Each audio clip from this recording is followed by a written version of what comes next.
Jonathan Rogers, Game Director on Path of Exile 2. Well, we're back from our break. We've been playing the game a whole lot and we've been reading a whole lot of feedback as well. So it's time to assess and work out what we're going to do next. Now, later this week we'll be releasing POE2 0.1.1. This is a patch designed to address the concerns that we can address relatively quickly, without needing to create a new league or a new economy just yet. In this video we'll be going over some of the issues we've identified and what we're planning on doing about them.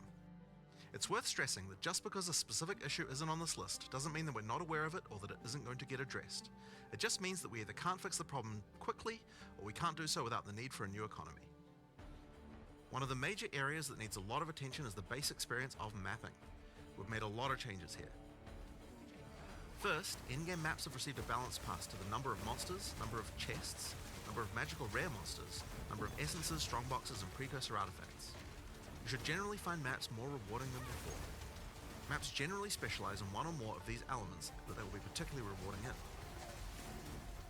Now, towers are a thing that's very important for players to run often, but we only had one of them. We wanted to add more variety here as soon as possible, so we've added 4 more tower maps. Alpine Ridge, Sinking Spire, Bluff,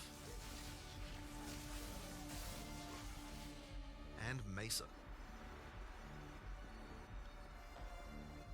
We've also redone the existing Lost Towers map to make playing there less boring. We're now also spawning more maps with bosses. The rate was intended to be 1 in 4 maps, but in reality the rate was much lower due to some maps being unable to spawn bosses. We've increased the rate to compensate for this issue so that we can get the actually intended rate.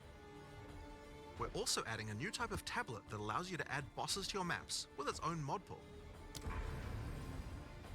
Strongboxes also needed some love. They now spawn monsters faster, have a less annoying fog effect, and have also received changes to the timings and effects of the mods on them. Now, let's talk about visibility of effects.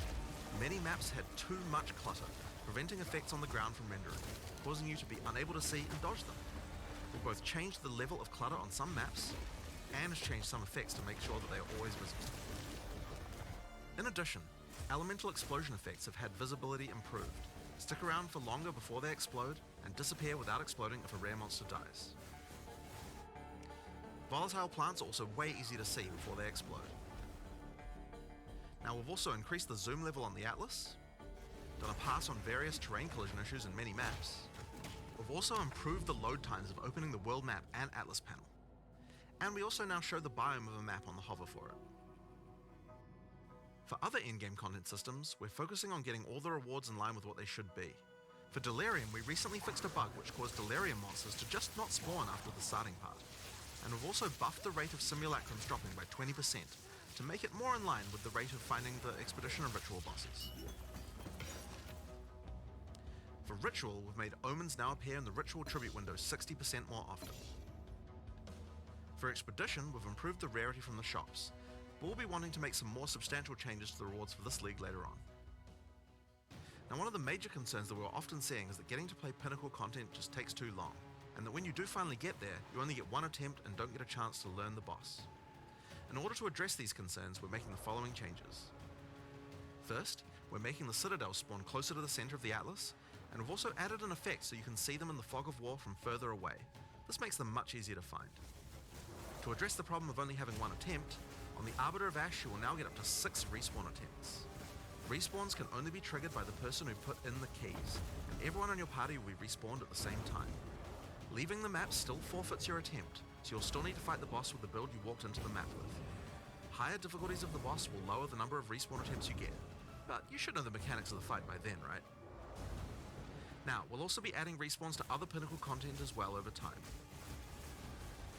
Another thing that players have noticed is that there are less keys from Faradin Citadels on the market, and thought that it was because the Citadel spawns less often. It turns out though that this is just because the boss kills players more often than the others. We've made a few changes to that boss to bring it in line with the other bosses. A lot of people have reported that many of our unique items are feeling underwhelming. Uniques are often designed to be build enabling at high levels, even if they're low level uniques. But we realised that we do need to make sure that more uniques feel powerful when you first get them at low levels too. In this patch we are buffing a lot of uniques. These changes should make finding uniques at lower levels a lot more fun, and make subsequent character playthroughs more fun too when you have some great uniques to use. We're also changing a few other things to make finding rares better at higher levels too. First, we're changing mod weightings a bit to make sure that there are less bad mods. Another fix is making high tier items no longer cull the highest tier modifier of a given mod type. This bug caused bows and crossbows to not spawn with attack speed at tier 5 rarity, and rings to not spawn with life at tier 5 rarity. Another change we're making is to make it so that socketables such as runes can now be overwritten with another socketable. Now, as we continue to play, we still find many balance anomalies with specific monsters or bosses that can be nasty if you encounter them. This patch contains a pass adjusting a large number of those monsters and bosses. We'll save the full list for the patch notes, but there are a significant number of changes here that should address many cases where monsters or bosses felt too hard in certain circumstances. Here are a few examples to get a taste of what kind of changes you can expect. The Silver Fist Commander roll now does a lot less damage. Plague Bearers Detonate Dead can no longer be used from off-screen and has better telegraphing. Forsaken Miners throw less grenades, have improved visuals, and deal less damage. And Lost Men Zealots can no longer meteor you from off-screen either, as well as many other changes just like those. One of the big issues for players on consoles is that the web-based item filter system is currently not working. This means that they can't use item filters like the PC users can. For 0.1.1, we'll be enabling the same system that POE1 has, which allows you to subscribe to item filters on the website.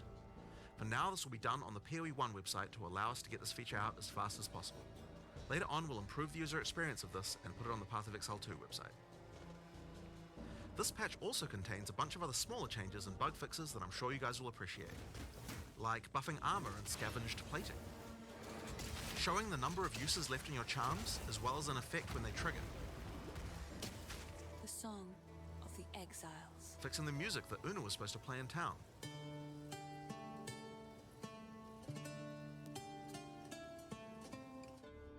and plenty of other little fixes and improvements throughout the game. Now, we have a huge amount of much more meta-shifting changes that we know we want to make.